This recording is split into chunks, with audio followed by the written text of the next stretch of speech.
I'm Mark with Daily. This is Alesh. Alesh. And then we have a few other Daily folks, Quinn, Nina, Varun, and then I'm not sure where he went, but Philip from right there, from the Google team, Google DeepMind team. So this session, we're going to spend just a few minutes getting everyone started. The idea here is it's going to be a hands-on workshop where all the folks I just called out are going to be available to help out. We'll walk you through a quick start to get you up and running. And then the idea is to build something. So build a voice bot in the next 78 minutes and 12 seconds, or whatever time we have left. I guess there's one consideration is the Wi-Fi. If you don't have good Wi-Fi, you might want to try to tether. I was able to tether and it worked fairly well, but the conference Wi-Fi was a little shaky. This is real time, so you will be streaming data. It does require a viable connection and not just sending a few bits over. So just a heads up if you hit that as a snag. So I guess before I get started, who here knows about Pipecat or has built anything with voice AI? Okay. A smaller audience. Has anyone built any real-time applications with LLMs or AI? Maybe slightly bigger? Okay. Great. So Pipecat is it's a open source repo. It's a Python framework for building voice and AI multimodal agents. And it's built by the team at Daily, but we're an open source. It's an open source project that anyone can contribute to. It's been around for, I don't know, just over a year now. And yeah, like I would say officially Pipecat was March 2024, something like that. So 13 months, yeah. There we go. So just a quick walkthrough, maybe just to kind of ground everyone in the thinking around voice AI. These slides weren't built for this talk, but I'm going to use them. So the voice AI or real-time applications are tough because there's just, we as humans communicate all the time with each other, tens of thousands of years of evolution baked into our brains. So it's pretty tough to make a machine, work on the same level. So we have great expectations being the user in it. So, you need a good listener, someone that's smart and conversational. You need to be connected to data stores. It has to sound normal or natural. Think back to even just maybe 2-3 years ago, what your voice bots sound like, and many of them, if you call them on the phone, still sound like. It needs to sound natural. And actually, kudos to the Google team, the latest Gemini Live native audio dialogue is quite good in that regard. It has to be fast. So the whole end-to-end communication needs to happen, and roughly, kind of the benchmark is around 800 milliseconds. You could strive for more. I think we see maybe on the human level, it might be 500 milliseconds or somewhere on that order. So it is pretty fast. So there's a lot to get all the way there. And this is something that we at Daily, everyone building Pipecat has been working very, very hard on, getting all the way to meeting all these expectations. So just to kind of ground you in some of this, since we're going to be working in Pipecat, Pipecat has a pipeline. I don't know if maybe, Alesh, you want to talk a little bit about the origin of that quickly. Sure. You can think about it as a multimedia pipeline, and you would think, what is a multimedia pipeline? It's basically, just think about like boxes that receive input, and input could be audio or video, and then those boxes just will stream those same data or modified data or new data to the following elements or processors. In Pipecat world, we call them processors. So in Pipecat, you would have a pipeline where you have a transport, which is the transport of your data or the input of your data. For example, when you're talking, you could be talking in a meeting, so that would be the audio of the user. Then you would have another box following that, which is the speech-to-text service. So the speech-to-text service would grab audio from the user. It would transcribe it. Then you will get text. That would be the following data that goes through the pipeline. And then the next one will be the LLM. So now the LLM has what the user has said. And then it generates output, whatever the LLM, that would be tokens. Then those tokens are converted into text-to-speech. And then the text-to-speech outputs audio, and then the audio goes back to the transport, so you could hear what the LLM has said. Today, what we're going to do today with Gemini Live, a lot of those boxes go away because the LLM will do a bunch of these things. It will do transcription, it will do the LLM, it will do the text-to-speech in one of these boxes, but you might still require, for example, if you want to save the audio, record the audio into a file, you need a bunch of utilities to do that, and Pipecat has all that built for you. So basically that's it. I mean, a lot of this is really just it's orchestration. So if you think about what Pipecat offers, it's orchestration. It also offers a lot of abstractions for a lot of common utilities, like Alesh had said. So recording, transcript outputs, artifacts you might want to produce, or even ways that you might manipulate the information in the pipeline itself. So this image here, which is what Alesh actually just talked through, is what you would call, I guess, a cascaded model, where you have this flow through of information. So we're going to be, you can build with Google and many different services in this way. In the last year, there's been an emergence of speech-to-speech models that now take audio in natively and audio out natively. And those models also allow for audio in and then optionally text and or audio out. So you can actually, for example, take a raw, microphone input or audio input, and then the model would run all of its logic, and you can actually opt to have it output text if you want to, say, parse the text output before speaking. So there are a few different demos we'll look at that offer that, and in Pipecat we show kind of all the ways to do things, because that's what we offer, or at least what Pipecat offers as a value proposition. So the just one thing. I don't think you'll mention it in the slides, but all these boxes you can plug and play the service you want in Pipecat. So the speech-to-speech, speech-to-text, it could be, I don't know, DeepMind, for example. The LLM could be Google or OpenAI or whatever. You can just plug and play any service you want. Right, yeah. The modularity, I guess, is the other big strength. So there's no, you can change out a service without changing out your underlying application code, which makes it easy. And we see with this, a lot of companies that are building for voice AI might have maybe even a more complex thing. A pipeline here runs straight down, but you can actually have split branches where you might have one leg that's running some logic and the other running different. We call that a parallel pipeline. So if you wanted to have, say, a failover, if vendor A goes down, you can move to vendor B dynamically, even within the same conversation. That's something that Pipecat affords as well, and that can allow you to transfer contexts over. So a lot of really cool stuff. The goal again today being to get you familiar with just building a voice agent and building one to get started. So one of the cool things, like Alesh had pointed out, that with the cascaded models, there's a lot of complexity, but with your speech-to-speech model, things get dramatically simplified. Your code may have looked something like this. This is like an old example of a ton of orchestration in the pipeline, but with a speech-to-speech model, you may be able to simplify it down to this, but then you have to remember you actually need orchestration around it. So it does get simpler to some regard. So it's more about the services you interface with. I think with that, why don't we transition now, because I'm realizing we have only about maybe 75 minutes left, to looking at the actual activity for today. All right, so there's a public repo. I don't know how big or small this is, but it's under daily co. So on GitHub, daily-co/Gemini-Pipecat-workshop.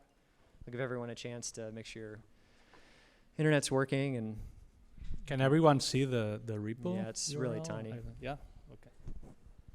I should have it in big text somewhere. I don't know. Not really. No.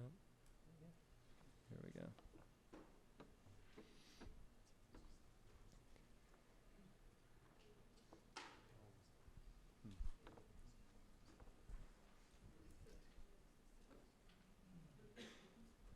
All right. Let's take a look at this. So what I want to do, so there I spent a little bit of time, Alesh and I spent time writing up this repo. This is meant to be just a jumping off point. I'm going to get you oriented, and then I want to look through one of the bot files, which is kind of the main Pipecat code, with you, and then we'll break and make this an interactive session where we can answer a bunch of questions. So in the repo, you could either start doing it now or maybe take a pause, but this will give you the steps to walk through getting the quick start running. Before we do that, I want to take a moment here. Let's see how the Wi-Fi is doing.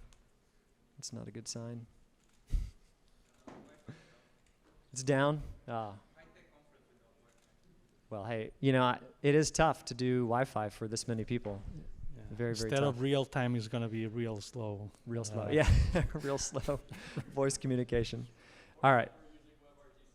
Yeah. Yes, yeah, there will be some. Okay. Yeah. So here is this Gemini bot.py files. This is all Python again. So everything will be in Python. There will be some client code options, which we'll look at in a second. Just to orient you, I'll just jump right into the meat of the pipeline. We have this main function that runs your bot. Everything's going to run kind of encapsulated within an AIO HTTP session. We're going to pass that session around. That's more of just kind of the mechanics of things. In our pipeline, let's just jump to the simple part here. We'll have daily as the transport. Daily as we are a WebRTC provider as well as we build Pipecat. There will be context aggregation. So one important note, when you speak, every turn of the bot is a discrete point in time. And this is maybe less so the case for a speech-to-speech model, but for basic LLMs, they get discrete inputs. So everything is like a REST API call. So you're going to get a snapshot of the conversation. The context aggregator is going to collect all the bits of the conversation, both from the user and the assistant, and we'll put that into the form of what the LLMs can handle. So this, in this case, is more for function calling and kind of logistics and management. Gemini is amazing because it offers a lot of this for you. But if you're to build with, say, just build with Gemini not live, the actual kind of just the text-based LLM, you'd have to have this context aggregation. That will then go to your LLM, which is going to be Gemini Live, Gemini Multimodal Live. And then it's going to be outputted through daily again on that side of the transport. So you have daily, we'd configure our service, which takes a number of arguments, like you set up a room with a token, give it a name, and then have some properties. There are docs, which I'll link to. It's linked in the quick start. There's also a Gemini Multimodal Live LLM service, which is a Pipecat class that is a wrapper around the Gemini Live API. So this, again, you just initialize and run. With the LLM, you see we do a few special things. We're going to define tools. This one has just two really basic kind of canned functions. Fortunately, we're not calling out to the internet because it's not working very well. Our connection's not working well. So this one just has the dummy, like fetch weather, and we'll give you a restaurant recommendation. So these are two handlers that when your function is called, will just return this result information. So we have the actual functions themselves that are defined in this function schema, which is, you can use just native function definitions using whatever LLM format. We also created this function schema, which is a universal schema that lets you define and move between any LLM without having to kind of transform your LLM calls from OpenAI to Anthropic to Gemini to Bedrock, because they're all a little bit different, or Grok. You know, they all have slightly different formats. So this is more of kind of a universal transform for that. And then they're collected and translated into the native format in this tool schema. So we'll pass the tools then to the Gemini service, and that's how it gets access to use and run those tools. There's also a prompt above, which I think in this simple example, we just say, hey, you're a chatbot. You have these tools available, and that's that. We're also setting up our context aggregation, which, for better or worse, we use OpenAI as kind of the default, like the lingua franca for context, so everything gets kind of folded back into OpenAI at a certain level. And we define the pipeline. So the pipeline is, again, like Alesh had said, just a list of all of your different, or I guess a tuple of all of your different services that are running in the pipeline. And you can write your own. So if you want to instead make the LLM output text, and you want to either extract information from them, maybe you have it in code, some XML or some type of information, you can actually extract it, store it, maybe your application does something with it. Or maybe you want to inject a text-to-speech type of frame. You can actually do that by separating the LLM, that audio output from audio output to just be text, and then you would add like a text-to-speech service here. Or you could write your own processor, which maybe not within the next hour. And then lastly, all of these, or not all, but many of them have events they emit. The transport emits handlers for when the client connects and disconnects. So in this case, we use this line here to actually inject a context frame into Gemini to kind of kick off the conversation. So when your client application connects, it's going to queue a frame. So again, frames being kind of the base format for information. Think of it as like an object for your pipeline. You're going to queue one of those frames, and what this function does is it just grabs the latest context. So when we set this one above, I think that just says hello, that's going to pass that into, or basically push that into the pipeline, which then it will make its way to Gemini to initialize the conversation. And the rest of this you could think of as boilerplate to run it. You create a runner, which then is the thing that actually runs your task. And the task is what runs the pipeline. So maybe beyond today, but just know that that's something that's required to run your code. Okay, I'm going to pause here just for any questions, because I do want to get to developing soon. So you said it was a web, you can provide a web RTC so that you provide WebSockets as well? We provide both. So that's a whole topic that is a talk in itself. The short answer is if you're building a client-server app, you should, with like strong emphasis, use WebRTC. It has a whole bunch of properties that are relevant, like error correction, better audio quality, et cetera, et cetera. If you're building server to server, so one of the options today is to build a phone chatbot. You can use, and it's probably the best option to use, WebSockets. So you can bring your own transport. We actually, in Pipecat, there's a fast API version of that that's a server that you can use to exchange messages with a WebSocket. So yeah, it's really up to you. So I guess maybe the takeaway is if you're building client server, you really want WebRTC. You could technically use WebSockets, but you'll hit like a long tail of errors when you get to production. And then server to server, totally fine. You're going to be fine with WebSockets. Could anyone download the repo by any chance? Did anyone Just not one person, download the repo? 2 persons, 3, 4. Wi-Fi's dead. Wi-Fi Man. is Is dead. can you tether? Is that an option? Do folks have tether hotspots on your phone? Or that's even shaky? Oh, geez. Okay. I can dance. Could do some, I don't know. I'm not really, it's not my thing, but I could try. True. Yeah, I guess I could just make this code walkthrough. Or we could write it from... What? Yeah. Yeah. Gemini does have its own VAD. Yeah. Gemini does have its own VAD. In fact, if you're using a speech-to-text service, that likely also brings its own VAD to the equation. What we found is that, so maybe to use some of our extra time because we're having internet issues, the VAD serves a really important purpose of detecting when a user starts speaking. So in the whole kind of life cycle of a turn, that user speaking kind of ushers in the user's turn for the conversation. So Pipecat will emit a user started speaking frame, and that will also push through an interruption. So the user will interrupt like anything that's talking. So if the bot was speaking or whatever, it basically clears the way because the user has expressed that they want to speak. The idea with the VAD is that we want it to be extremely accurate and extremely fast. So running something on device, like we recommend Solero, which is an open source option. It works incredibly well. I don't know what the inference time is like, I don't know, millisecond, extremely fast. So you're going to get an event back fast. In fact, you have the ability to tune how long to hear human speech before that event gets emitted. And the defaults are pretty good in Pipecat. There are maybe scenarios where you want to change that. But the VAD is a really important consideration. It's extremely low CPU consumption. Quinn has a great spreadsheet of breaking down the full cost analysis of an agent, and really the CPU is going to be extremely low. Interestingly, the TTS tokens or characters are the most expensive by far. So when you think about it, running that local VAD gives you superior performance, and it allows you, and there's not much of a cost hit. I mean, it's maybe like a fraction of 1% to run a local VAD. But yeah, you have all sorts of choices. But we find that to work really well.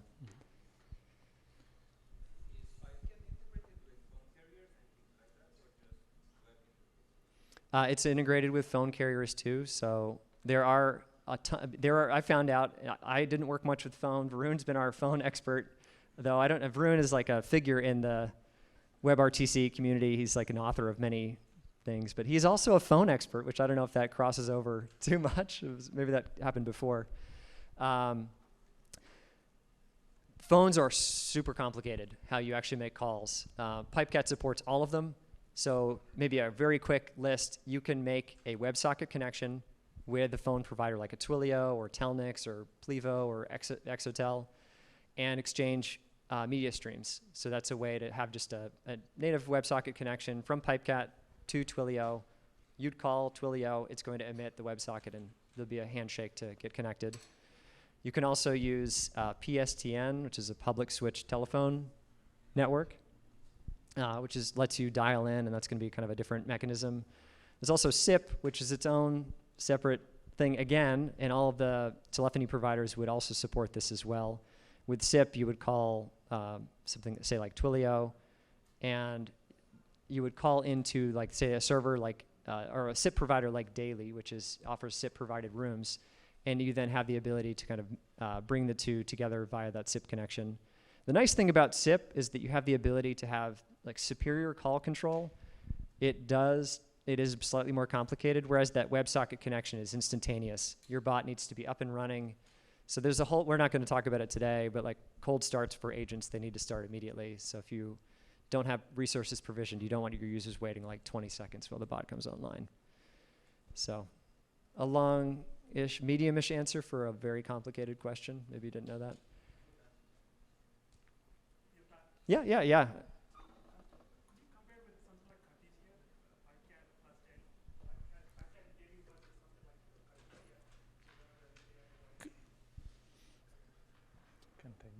Yeah, I'll let Alesh answer that. Yeah. Cartesia of... Yeah, I didn't hear it. Well, I think you were asking if Pipecat compares to, or how it compares to Cartesia. Is that? Yeah, Cartesia is, well, I think they're going to do more stuff, but as of today, it's a text-to-speech service, and you can clone your voice, or you can, and then they provide a real-time API. You can just via WebSockets, you pass the text, and they reply with audio, basically, with audio frames. And then Pipecat integrates with Cartesia as any other text-to-speech service like 11 Labs or anything. Like, think about Pipecat as it's just a framework for developers where they can plug and play the service they want. So they can they can take Cartesia, they can put Cartesia, they can take it out, put 11 Labs. Oops, even closer. Okay, now I can hear myself. Yeah, you can plug and play any service you want. Like, you can change LLM, you can use Llama, you can use Anthropic, you can use Cartesia or 11 Labs. Then for speech to text, you can use DeepGram, or you can use one box like Gemini Live, which has all that built for you. So, is that clear? Yeah. Okay.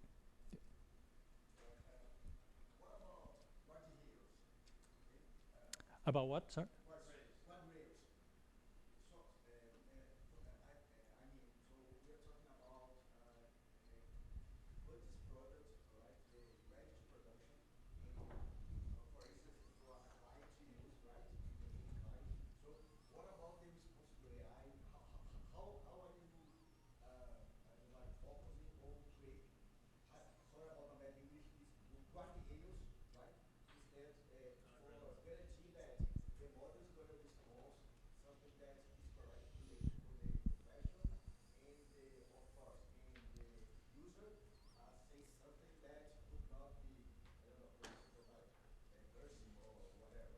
Mm-hmm.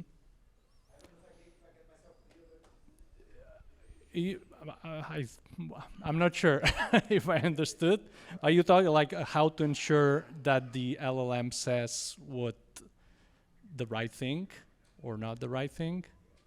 Yeah, well, Pipecat doesn't have control about that. It's up to you to define the prompt or define how the LLM will reply. You can put, if you want, you will be able to write your own processors, that we call them, those little boxes, and check what the LLM has said, for example, before it's, like, put some kind of real-time eval, like, to make sure that the LLM has, you could do that, yeah. All that pipeline is very flexible, so you can put whatever you want there, like in parallel, not in parallel. For example, Mark was saying about parallel pipelines. Like if you have video and audio at the same time, with Gemini Live you can do everything in one box. But let's say you don't have Gemini Live, you want to use other services that one does video and the other one does audio. You can have a parallel pipeline, which it's like a tree, right? You have your transport input, and then if it's audio, it goes this way. If it's video, it goes that way, and you can do things dynamically like that. Yeah. This next question. Yep. Yeah, I have a related question. Is that common that people put some kind of check in place, and you see like what is the extra latency of sort that produces, and then for models like Gemini Live that produces audio to audio, it seems like do they also produce the text with it, or do you have to kind of do speech to text again and then back to Sure. speech, and you're losing all the benefits? Okay. So the question was, are guardrails requirements, and how do people use them, and how does that apply for speech-to-speech models? So the answer is they're not required. And there is a challenge here, and actually, I talked about this on like one of the first slides. Latency is absolutely critical. So what you want to avoid are unnecessary turns. Obviously LLMs are amazing language processors. So if you had all the time in the world, you could do hallucination checking against the LLM.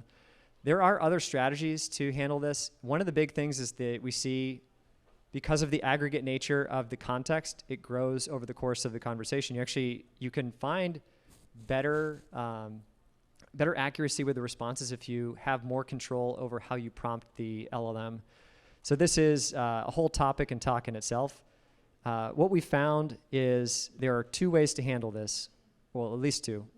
One, for a lot of conversations, they're going to be task-oriented. So let's say something simple like a restaurant reservation bot. It may have to take your name, get your time, log the time to a database. You can chunk that out, even that small conversation, into just discrete tasks. And LLMs are really good at following the most recent input. So if you kind of feed it task by task, that helps. Also, if you control the context window, like the size, it can really be beneficial to kind of manage that really judiciously. So you could either reset. One example might be, let's say you're building a patient intake bot at a doctor's office. The very first thing it may do is verify the date of birth, which serves no utility beyond just the very first checkpoint. So you may actually remove that from the context, like completely get it out of there, because otherwise it's just cruft that hangs on. And instead, you kind of reset and then maybe roll through the tasks. You could also, for really, really long conversations, summarize the context. So you may want to do an out-of-band LLM call. And this is something, actually, Quinn, we talked internally about this, that we're going to see more and more of this mixture of LLMs where even in the context of real time, you may have an out-of-band like REST call to the text-based LLM just to do a summary and then return it back so that you can kind of compress that context window. And just to give a call out to Google, the Live APIs, so maybe transitioning there, they offer context management through a bunch of different strategies, like they have a rolling window or sliding window. I think they offer like token caps for that, so you can have some control. Or if you want, you can output text and then kind of do whatever you want with it. They also take text input, so there's a lot of flexibility with speech-to-speech models. They do pose some other maybe development challenges, but offer like tremendous benefits in terms of the features they offer. All right, there's a question. I'm gonna hold questions just for a sec, because I've heard the Wi-Fi is back. Can folks try downloading the repo again? Slack channel, yes. Quinn, can you maybe come to the mic, and I can't remember what you told me. Workshop, voice, Gemini, Pipecat with dashes in between on AI Engineer Slack. Okay. Does everyone know where that is? I know this is like day 1, hour 3. Workshop-voice-Gemini-Pipecat is the channel name. So if you go to the AI Engineer Slack and search for Workshop Gemini, it should come up. And Quinn and I will be posting links as we go along if the Wi-Fi stays up. If anyone can get on that channel, can you raise your hand? Can people join? Like, do you guys have access to the Slack, AI Engineer Slack? Good.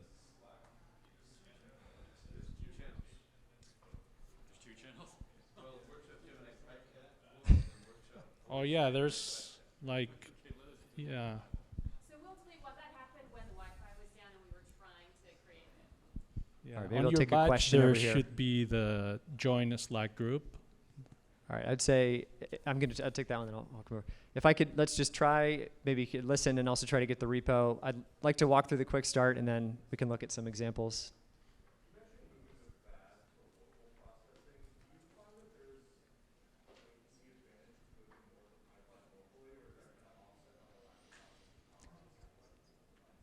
It's something actually, Quinn has done a ton of work with this. I have not personally. I mean, there's obviously massive latency benefits because you cut out network round trips all over the place. So you save a ton. And depending on where you are in the world, that can save a lot. If you're US based, your network latency is going to be relatively low. But a lot of the developers in the community are in Europe, and a lot of these AI services are relatively new with, data centers only in the US. So there are different challenges when doing that, though, when running it. Actually, there are great hosting providers like Modal that offer really good options for running like your own local LLM, which then you're not, you're buying or I guess leasing like the GPU time instead of running everything on a GPU, which would probably be cost prohibitive because of the way processes run. But that is also a talk in itself.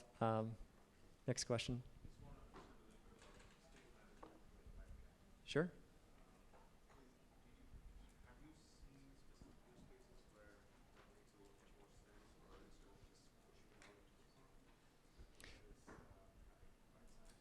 Oh yeah, definitely.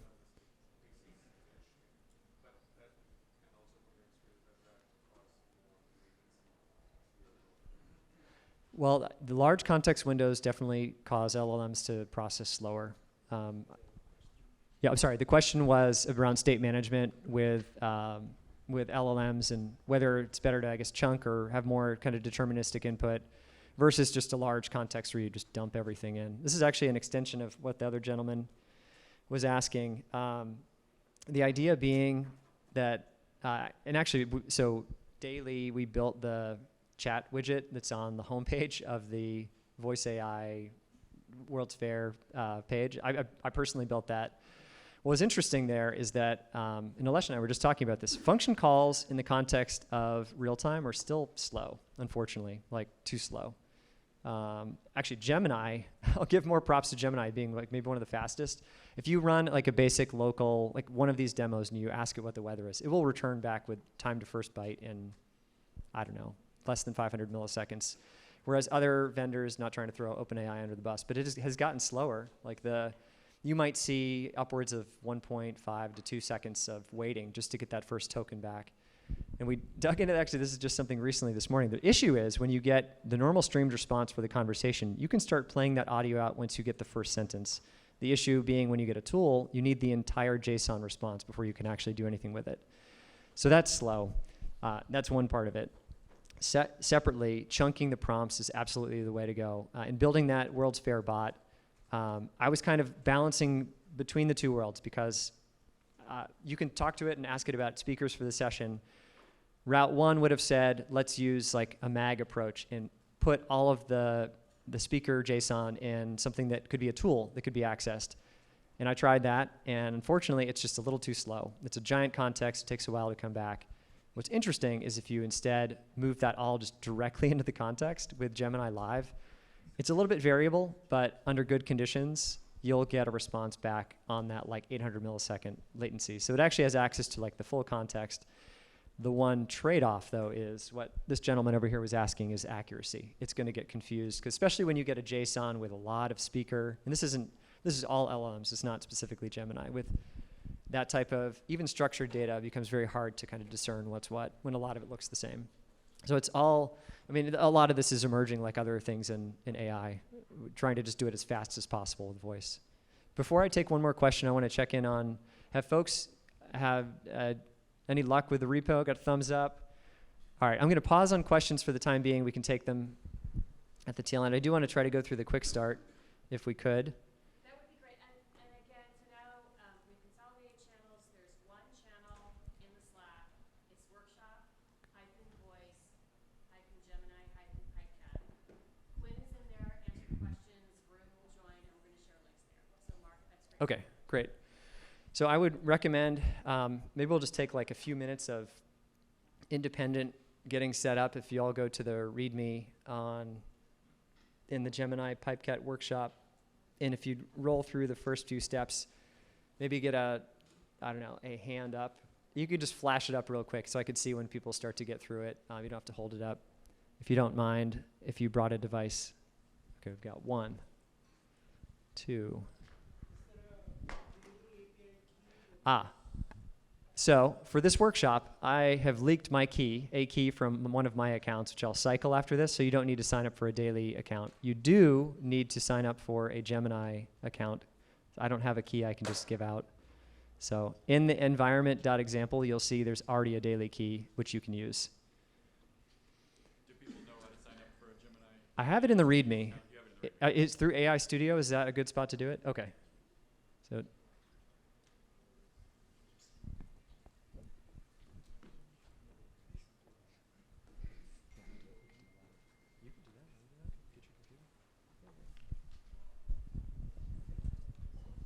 all right, I'll take a question while we're waiting. Have you standardized the events from different real-time APIs in the Pipecat, or do you still need to do based on So in terms of the pipe, that's a good question. In terms of the Pipecat interface, you interface with the Pipecat class. So there's a service class. Within Pipecat, so how you write your application code is going to be uniform across all of the services. The individual providers haven't really, unlike the text-based LLMs, they haven't really settled on kind of a standard.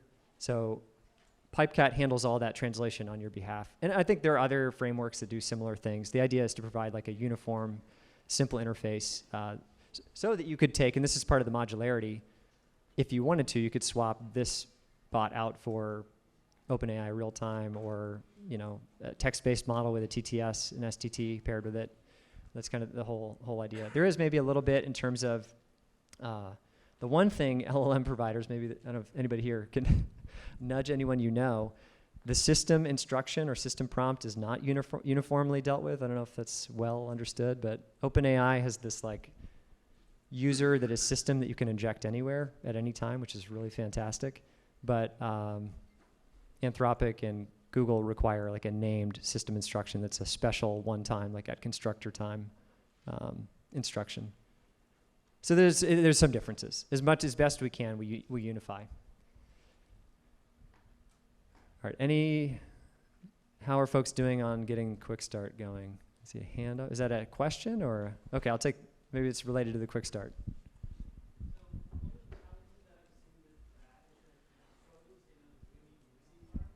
Oh yeah, great topic.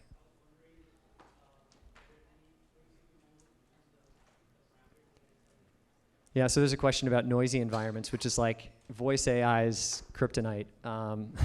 So with the VAD, no, not at the moment. But there are, again, this is where like Pipecat is the assembler of all things. What do you want to plug in? That you can run separately from the VAD. We found like Crisp is one that's a partner of ours. They have fantastic noise cancellation. You can run something outside of the loop that would actually clean up, like in Pipecat, it would be in the transport itself. So in that audio input, it would take the audio input and remove any ambient noise, so like chip bags opening or dogs barking, but maybe more impressively, human background voice. So it will remove that from the feed. So you could be in this conference and it picks up the primary speaker for the device like incredibly well. At the moment, they're the only ones that I'm aware that know how to do that and do it that well, but it's phenomenal. But you're right, the VAD is, it was one of the biggest problems that we saw until we found Crisp, and they're fantastic. Is that CRISP? KRISP. So big props to the Crisp team.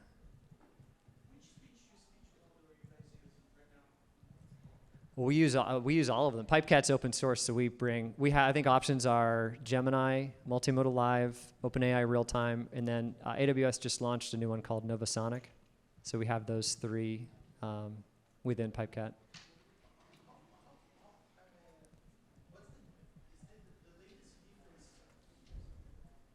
They're all very much on, actually, well, they're all very similar. I don't want to like nitpick on all of the vendors here, but they're they have strengths and weaknesses each because it's still an emerging field. But they're latency-wise, that is not an issue. Latency is fantastic for all the providers. Yeah. All right. Okay, maybe Alesh will walk through a quick start. Why don't we, he's going to just do some live coding here, and maybe this will help to understand how this all works. And then perhaps I stop chatting, and maybe you could grab me if you have questions and just do some heads down working time. Yeah, I cannot type. And Teamwork. teamwork, yeah. I'll start from from nothing, from scratch. So this is a Python project. Actually, let me try again. So yeah, this is a Python project. The first thing we'll do is create an environment, like a virtual environment that is called. I like to call it .env. That's how you create a virtual environment in Python. A virtual environment will have. Oh yeah. What's that? Your screen is hard to see. Oh, it's hard to see. How do I do that?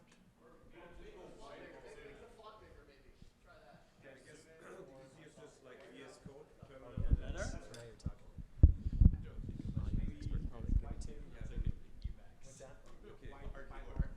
Can you change your theme to like white for the time being? I guess.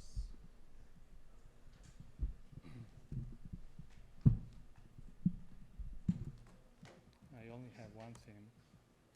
Oh.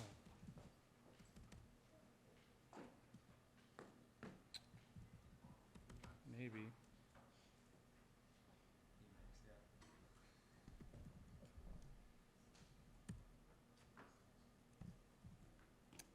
The only issue is I only have one theme. But, Is it large? Can you see it better?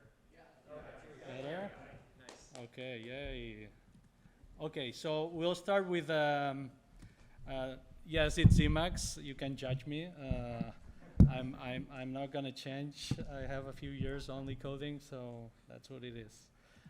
So I'm gonna create a requirements file. Sorry, I loaded first thing. I did the virtual environment. We did this. Then we're gonna load it. Now we can start installing packages in this environment, like Python packages. So the ones we have to do is Pipecat, of course. So I'm just creating a new file which has Pipecat AI. And Pipecat has a few options. So for this example, we're going to use daily, we're going to use Google, and we're going to use Silero. Right? Silero is the VAT that we've been talking about. The other thing we will do is we will load there's a package called python.env, just to load the environment variables that we'll have in here.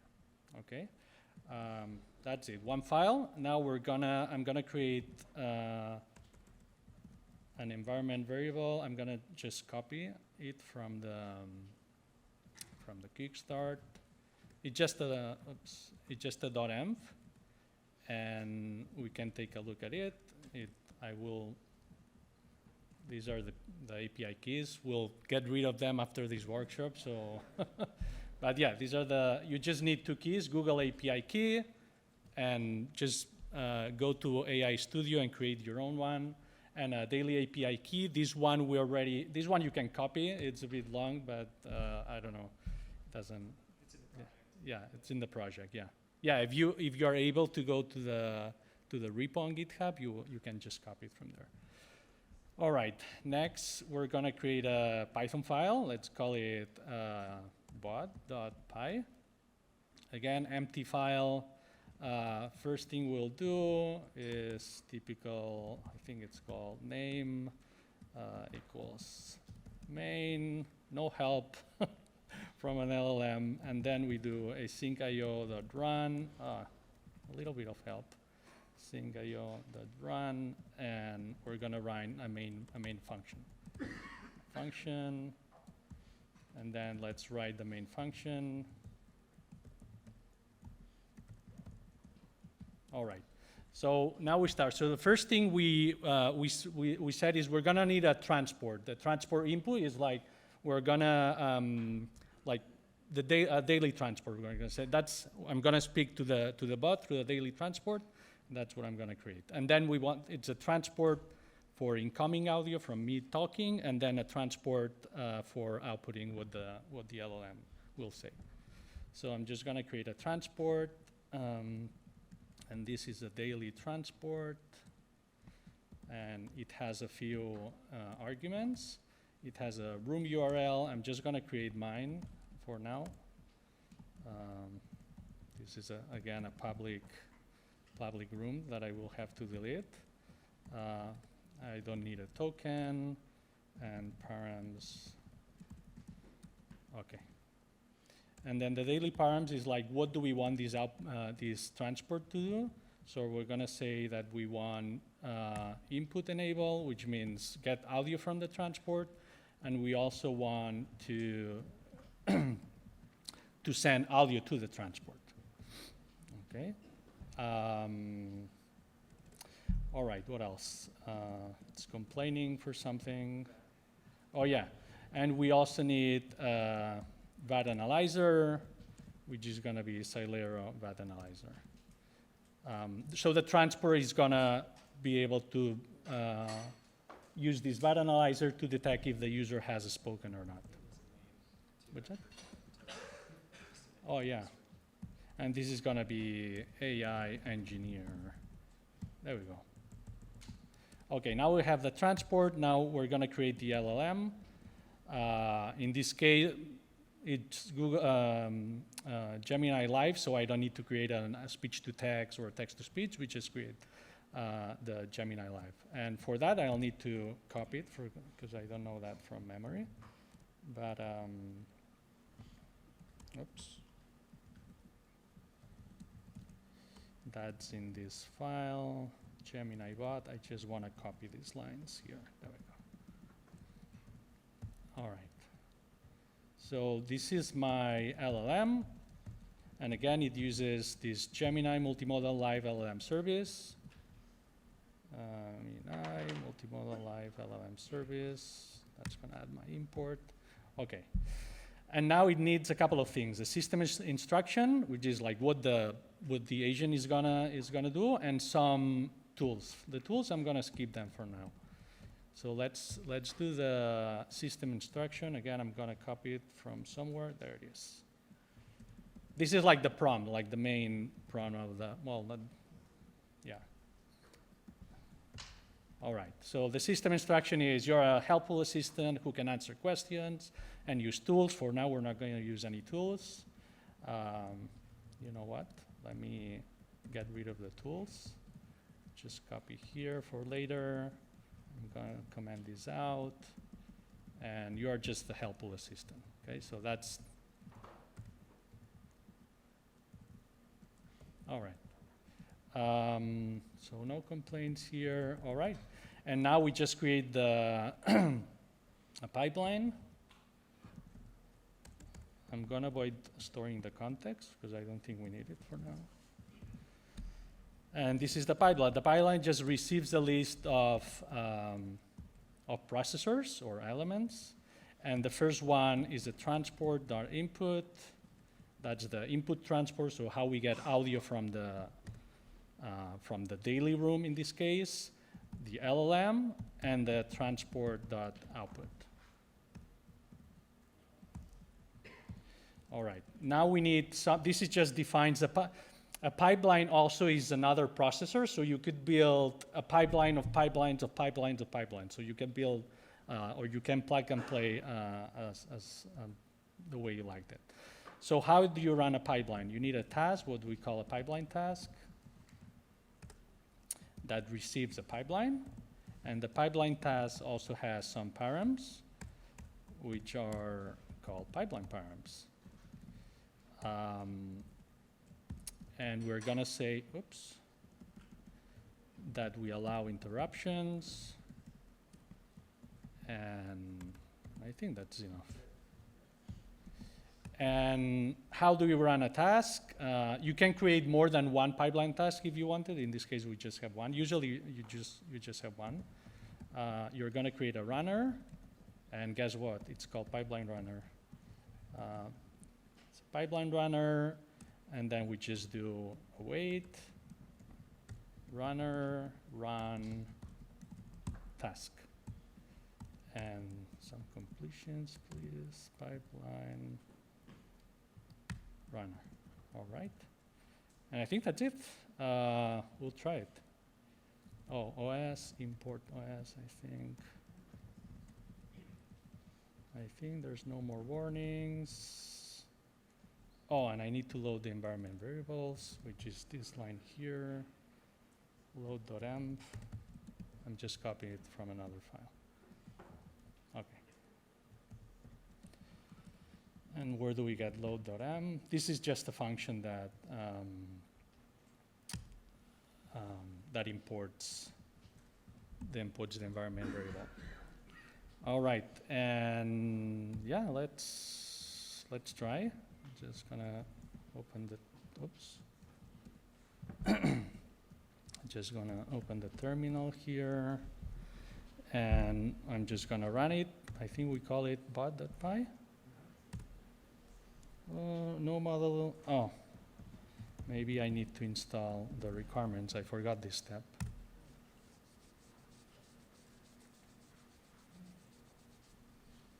There it is. Okay. So at the beginning, I wrote that file requirements.txt, which has had a bunch of, well, again, just a few requirements, but I forgot to install them.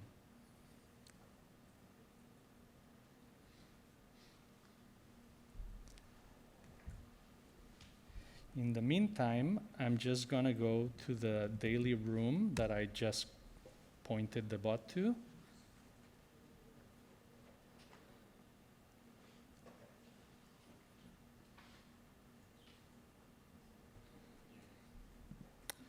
No video?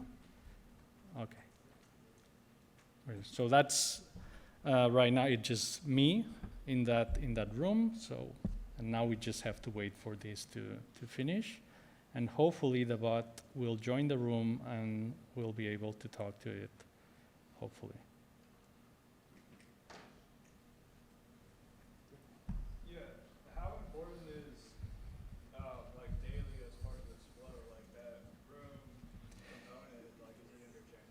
It is this is because we're using the daily transport, and the daily transport just connects to a daily room.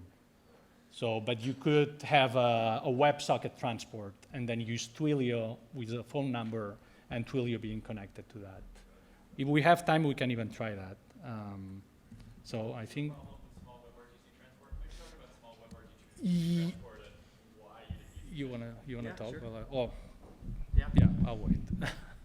So we also, in Pipecat, we also have added, based off of the AIO RTC Python package, which is how WebRTC package in Python, we've added a new transport called small WebRTC transport. It is a peer-to-peer WebRTC communication that's free, so it's separate from any vendor.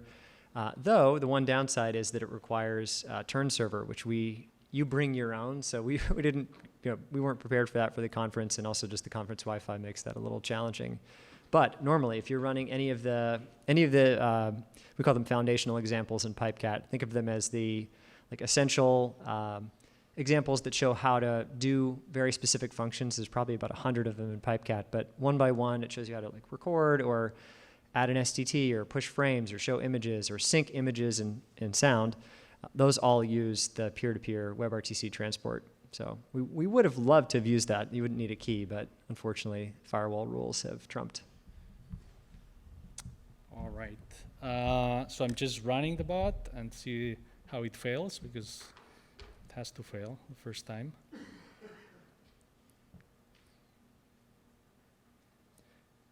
Yeah, this is the math, because there's a bunch of the Python packages, and Python just decides to take a time to load them. But you see how easy it was to write like an agent, like a voice agent with Gemini Live. If it worked, it's just a few lines of code that we wrote in, I don't know how long it took me, but maybe like 5-10 minutes. Yeah, are there any questions on the example or? What's that? It worked? What worked? The bot worked? Okay, all righty. All right, nice. Yeah. There was a couple of things that popped up there with the words leader in it. Like, where are you at in terms of production ready and stuff like that for commercial use? Can take that. We have, I don't know the actual number of customers, but I mean, Pipecat probably serves hundreds of thousands of calls a day. I don't know, a lot. Quinn, you probably have a better idea. Oh yeah, I mean, Pipecat is used by some very large companies in production, and people are contributing to it from NVIDIA, AWS, OpenAI, Google, lots of big companies. Yeah, there's one thing we didn't mention about Pipecat is that what you see now in the screen, this runs on the server side, but we do have client SDKs for Android, iOS, JavaScript, and React, and I think that's about it. But React Native, even a C++ client if you want.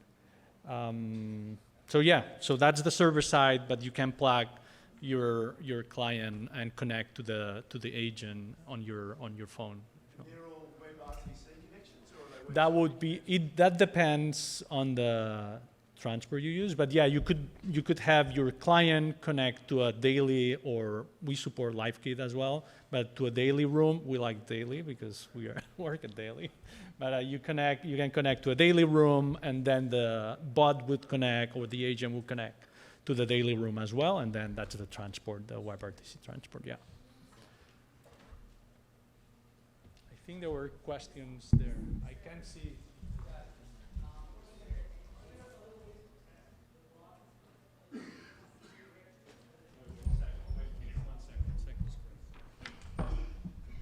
Say it again.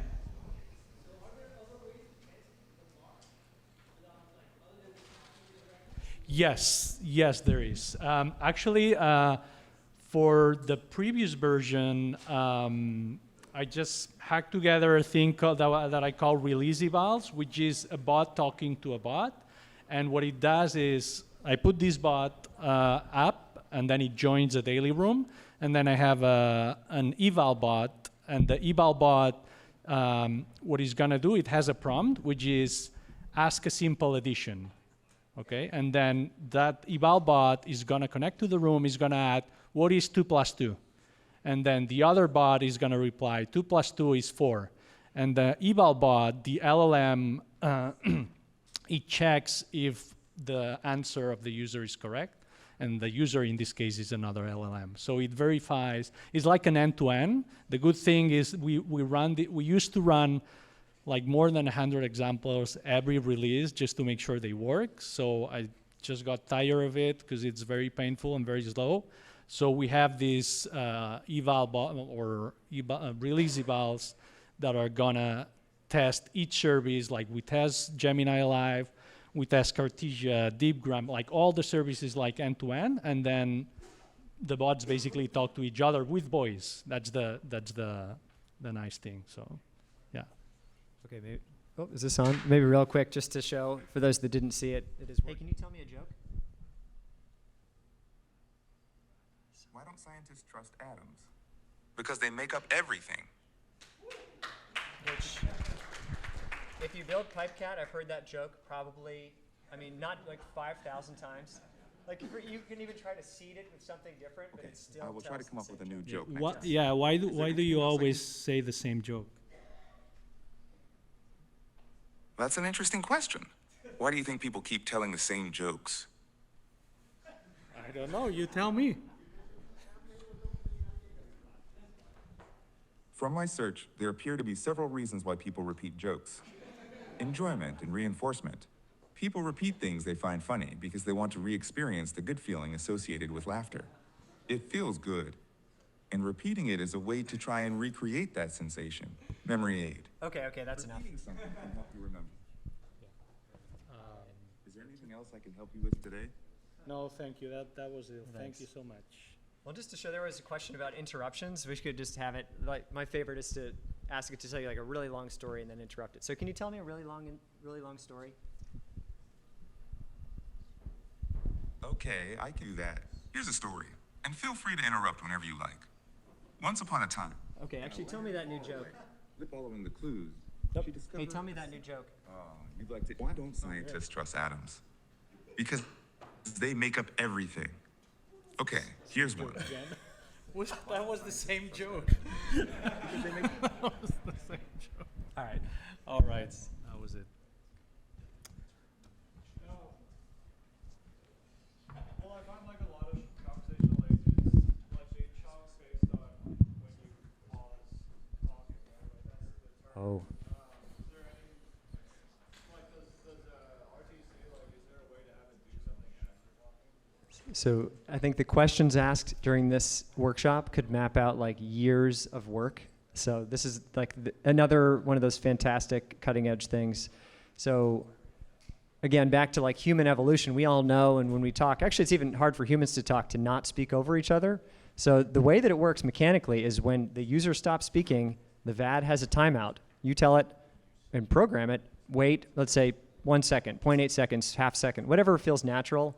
And you're trying to balance low latency response with giving the user enough time to speak. It's a really hard thing, and it's one of the biggest complaints is that agents will speak over the human. So if you're, let's say you're building an interview bot, like you're using like Tavis, one of their digital twins, you want to have like a real like likeness and you want to speak to it. You may take time to think, because sometimes you have to take time to think, and that's a really difficult thing for bots to do, because again, it's driven by like a simple stop speaking algorithm. So this is a new, I guess it's like an emerging field with models, which is looking at semantic end of turn. So driven off of things like speech filler words, pauses, intonation, so things in the audio realm and also things in the text-based realm, so just looking at context. So we've actually started, we're one of many that are doing this, I think, but we launched a model. If you look at it on GitHub, it's under smart-turn. It's a native audio-in classifier that runs an inference on the input audio, and it simply outputs either complete or incomplete. And the way Pipecat uses this is that if you get an incomplete response, we can dynamically adjust the VAD timeout. So we can tell the Pipecat bot, okay, he or she is not done speaking. Let's actually let's give 3 seconds to complete the thought, and if it's not done, then the bot will actually respond. So you can create a little bit of like dynamic interaction there. And that's one of the first things. I'm sure the Google team is working on similar things. I know OpenAI is, and all the STT vendors are also looking at their own things. So I'd say right now it is very much an unsolved problem, but I would imagine, given how fast things are going in the next 12 months, we'll have great solutions that will make it even more natural to talk to a bot. It's a good question.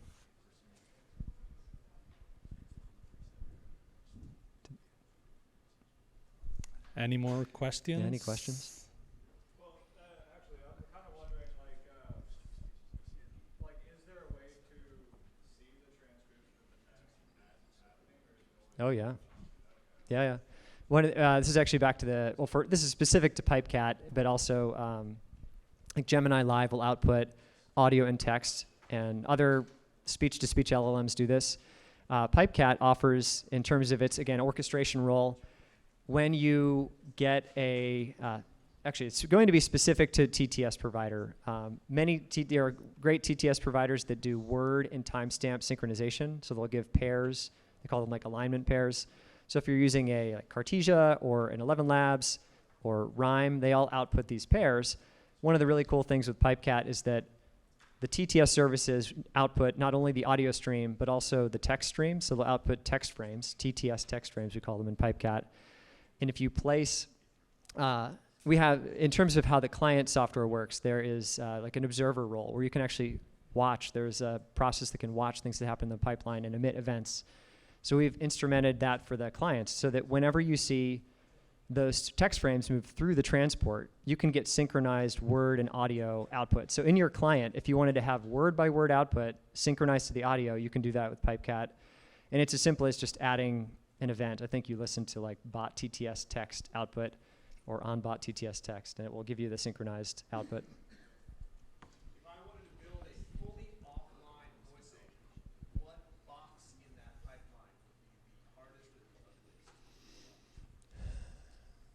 fully offline. Well, they're all doable. They're great models. I think it really depends on what your bot needs to accomplish. A lot of the state-of-the-art models to do all the best and smartest things need to have some, like they're going to be run like on-prem or in the cloud.